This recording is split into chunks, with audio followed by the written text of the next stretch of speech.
Welcome to GeekyKOOL presents Geeky Cinephiles. I am Larry the Professor, and right over here next to me, this is Joe. We're going to talk a little bit about a fairly recent movie this week. We're going to talk about Captain America: Brave New World, or also known as Captain America 4. This one does not include Steve Rogers. Our first Captain America movie without Steve Rogers with Sam Wilson as Captain America. I'm getting pop-ups all over my screen, and I don't know why. Go away. So that's what we're going to review today to let you know what our thoughts were. So, Joe, tell us kind of you watched this movie. What are your thoughts on Captain America without Steve Rogers? It was okay. Anthony Mackie was good as Captain America. I don't know. It felt kind of inconsistent. You know, are we fighting the president, or are we fighting Giancarlo Esposito, or whoever what was his name? The guy in prison. Yeah. Or yeah. What do you think? Well, the movie is really about manipulation of those characters and what was going on, manipulation of the government with a character that we've seen in other movies, but this time played by Harrison Ford, and now President Thunderbolt, Thaddeus Thunderbolt. Oh my gosh, forgetting his last name. Ross, thank you, Thaddeus Ross. Yeah. So we've seen him in other movies. He was the guy in Civil War that came and told them that they had to sign the accords and do what America told them to do. And we saw his character with a different actor in the Hulk movie that is in continuity. And Thaddeus Thunderbolt Ross in the comics is known for being the general who pursues the Hulk continually. Also, the Hulk or Bruce Banner is in love with his daughter, Betty. Of course, you get so, right, exactly. Close, right? So that's per comics, and that was shown in the Hulk movie, even though that's not a really well received movie. That information was in there. So you've got that backstory. You have the backstory that Captain America and Falcon were on the side of Civil War where they did not sign the accords. And so now you have that Sam Wilson's taken over being Captain America again. And we saw that in Falcon and Winter Soldier's miniseries, that he's taken on the mantle because Steve has passed it on to him. That this is kind of a relationship that has a lot of friction to it. A lot of history of bad interactions between the president and the now Captain America being Sam Wilson. Falcon. So you've got that history and you really do need to know that history for this movie to make sense. I mean, it doesn't make a whole lot of sense without that. The understanding is most people are watching all the movies and some of the series, if not all the series. So hopefully people have an idea what's going on. If not, you can pick up pretty quickly that there is some bad mojo between the two of them. And they do a pretty good job keeping it simple. They do. There's been history there. So basically people have found a way to be able to activate people as sleeper agents without them even knowing it. Similar to what happened to Winter Soldier, that he was activated as this agent to go kill people. They're using an advancement of kind of that technology and that thought to be able to control people into doing things like try to kill the president. And also led them to get to basically take the serum that ends up making him the Red Hulk. Right. Similar to the gamma stuff, similar to what happened to Bruce Banner, a very different way. And basically the whole and being the protagonist. Yeah, there you go. Or the antagonist. The antagonist being the antagonist. Really trying to push push the president in ways to be able to get him to let that rage come out, and eventually it does. Yeah. Which the I enjoyed the movie. I enjoyed it a lot, actually, probably a lot more than a lot of people. But I also, and I know in the comics, people are like, well, why would they do that to Captain America? Well, it's been done in the comics. Now, I've heard some people, I had to explain to some people, they're like, well, why didn't basically Bucky become Captain America? Well, in the comics, he did for a while. But Bucky's way of doing things isn't really Cap's way of doing things. When Bucky took over the shield as Captain America, when he died at one point, and somebody needed to take over the mantle of Captain America, Bucky took it over. But Bucky was still doing kind of the espionage thing, and just basically, along with Shield, carried a gun and just would shoot people. Yeah. So not really Captain America's way of doing things. So then later, when Captain America got old, like he did in the movies, in the comics, Steve passed on the shield to Sam, who's taken it over. So that actually is pretty accurate movie-wise to what the comic books had in it. Yeah. So I know some people didn't like that part. They wanted to see Steve Rogers. They wanted to see Chris coming back as Steve. I understand. He's a great character. I love that character. Sam is just a different character. And I'm trying to live up to this mantle that's been passed to him, which I enjoyed that part of trying to weigh things down. He's still trying to do things his way.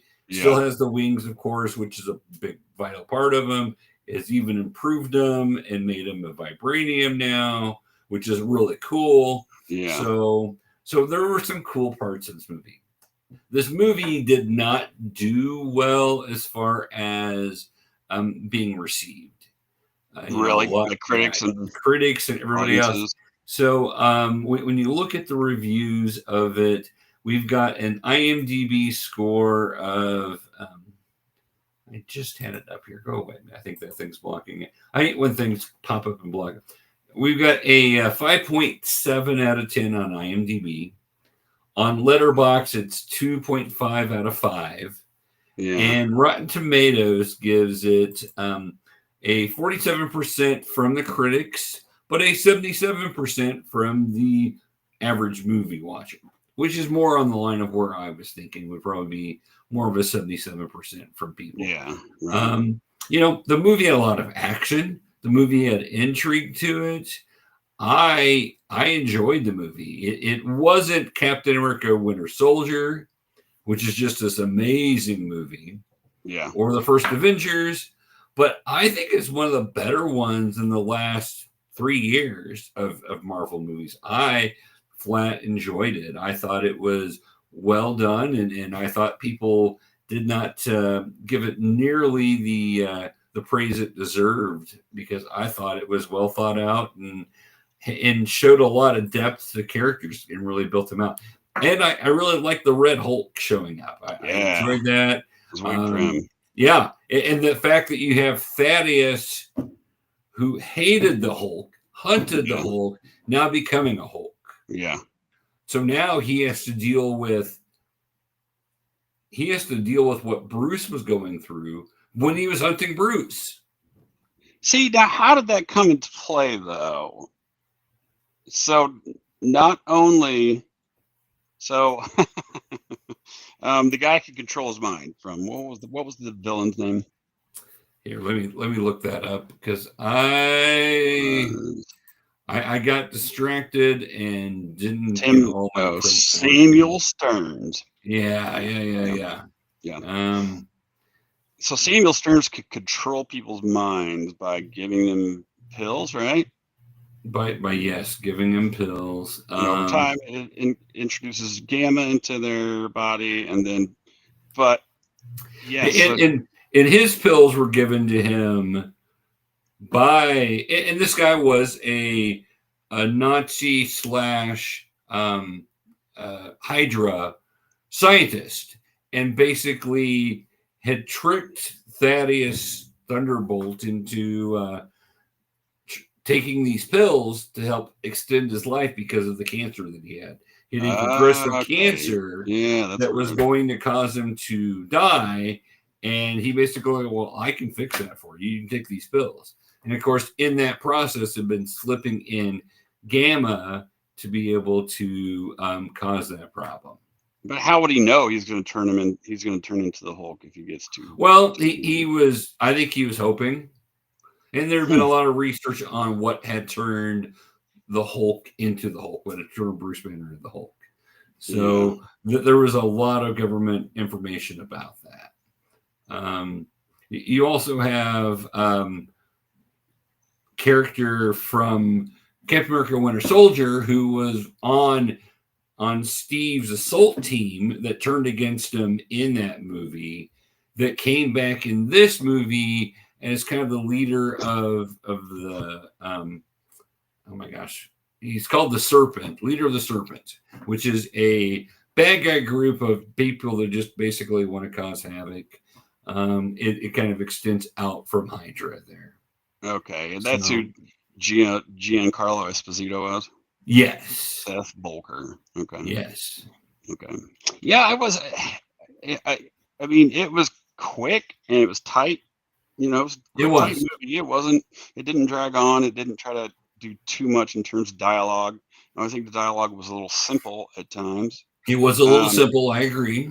Yeah, there wasn't a whole lot of depth to it. You know, I feel like maybe they could have done a little bit better job on military technology or getting some intel on that, and or in the way they talk. You know, felt Roger that the jargon. You're right. Yeah, the jargon felt kind of pushed.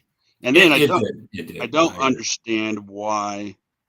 Yeah, he's so Captain America's not fighting Seth Bulker's Serpent. Right. He ends up fighting. He ends up fighting him. Yeah. Because he is a bad guy, and they've been looking for him since Hydra fell. Yeah. Okay. But yeah, it felt a little challenging is he battling the president or the Red Hulk, or is he battling Seth Bulker's? You know, it got me a little bit. He was battling them all. Yeah, he's battling them all. Yeah. It battling Samuel Stearns. Battling. I mean, yeah. So he's basically fighting a multi-front fight. Yeah. And people have been able to get inside and do things to basically cause problems there. Yeah.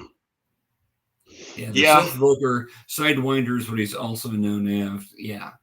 Okay, Sidewinder. Yeah. That sounds familiar. Yep. Okay. Yeah, and they introduced adamantium. Mm-hmm. Which, if anyone doesn't know what adamantium is, it's the strongest metal on the planet. That's right. It's right after a vibranium. Yeah. But it basically doesn't.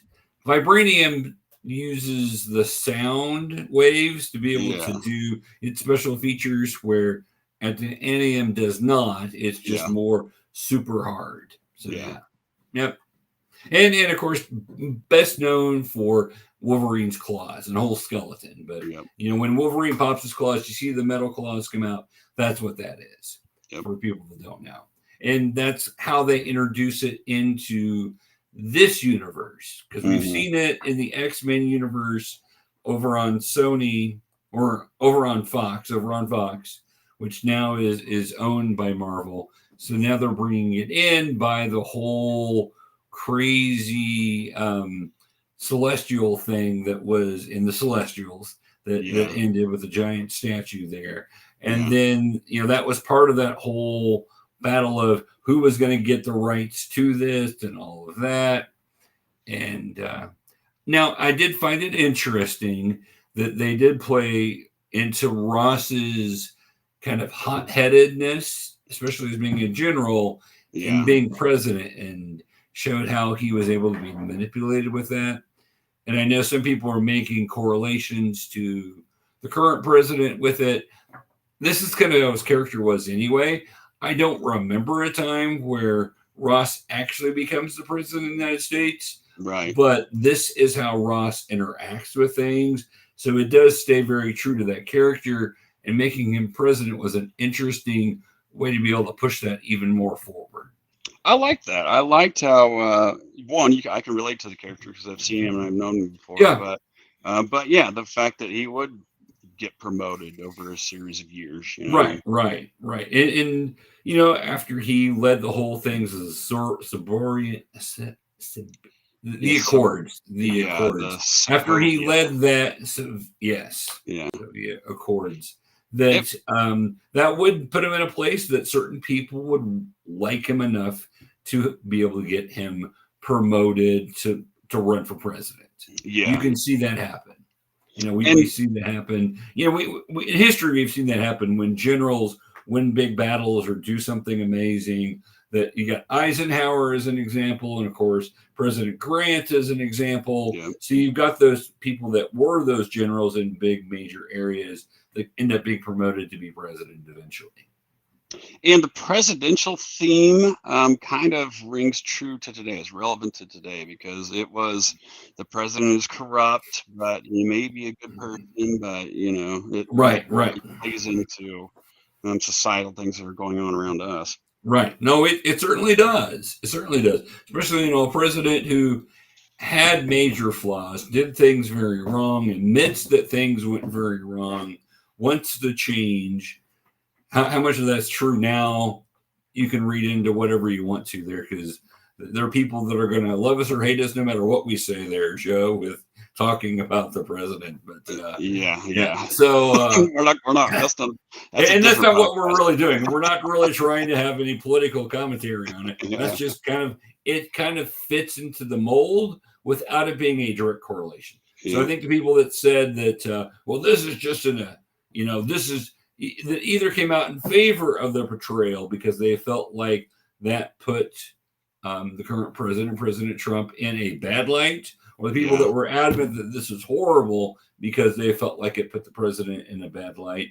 It really wasn't true commentary on our current president, but it could be in the same orbit. So take from whatever you want there. So, and we'll just leave it at that without going any further, because I don't want to justify what they did. I'm just saying it was an interesting move. I enjoyed. I love Harrison Ford, but I enjoyed his portrayal as the president. So, yeah. Very different than his portrayal as president in Air Force One. Yeah. He is playing the president again, and I feel like, correct me if I'm wrong, but I feel like Marvel a lot of times doesn't.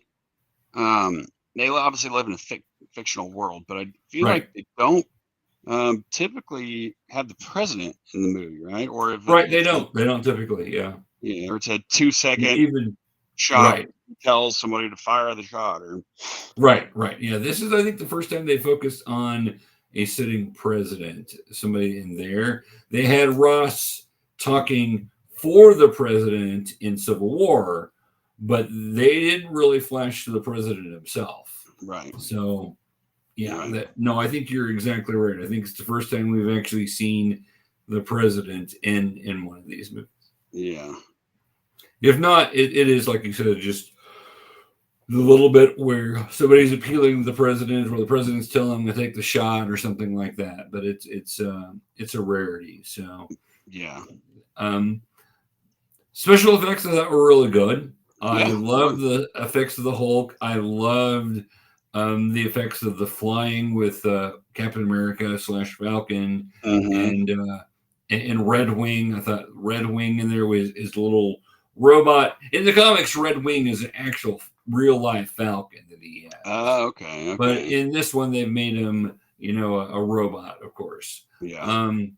Just like Jarvis in the comic books was a real life butler rather than being AI. But that's just a difference. So the movie did fairly well. It was made for 100 and I just had it. It's a lot of money. It was made for a lot of money, but it grossed 415 million worldwide, becoming the 6th highest grossing film of 2025. Now, it didn't even come close to what Marvel movies were doing 4 or 5 years ago. Right. 4 or 5 years ago, you were disappointed if a Marvel movie didn't make $1 billion. Yeah. Right, Yeah. right. And they spent a good amount of money on creating it and promoting it, but they more than made their money back. They doubled it. Budget of 180 million, made 415.1 million. So it did all right. It did all right. That's nothing to shake a stick at. I mean, No, it's not. Any other movie besides a comic book movie, you get 450 million sales. It's huge. You know, yeah. You're pretty happy with that amount. Again, disappointment. We'd have to look and see kind of what the lowest movies. Now, it did say it was just the 6th largest grossing movie of the year so far. Yeah. So there are other movies that have done much better than it in theaters. And it's interesting because I've not been to the actual theater in a couple of years. It's just so darn expensive. I have a hard time justifying, even though I love movies, I've been waiting for them to come to streaming or something like that.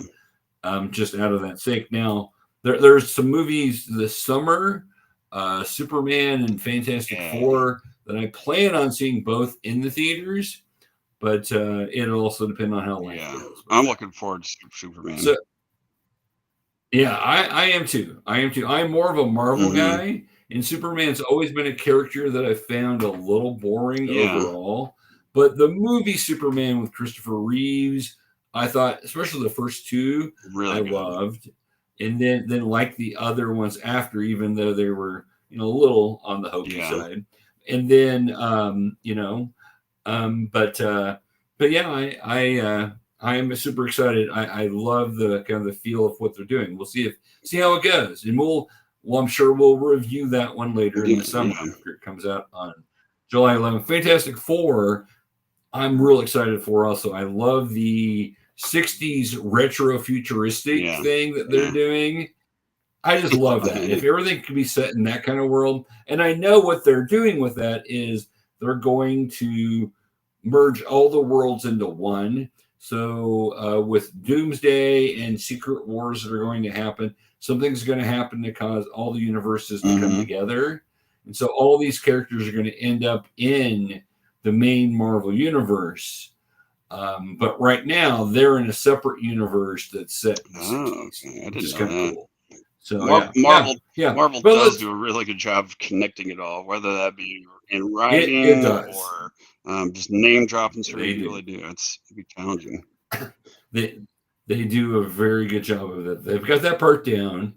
Have lost some of the edge on their excitement that they're bringing and stuff, but also, you can only do so many superhero movies without people eventually not being as excited to see them. But also, I think some of the writing of the first ones were a lot more crisp So I know that we need to wrap this up. We're just kind of rambling anyway. So give me a letter grade. What did you think? I gave it a C-. I wasn't overly impressed, but okay, all right, wasn't terrible. Right.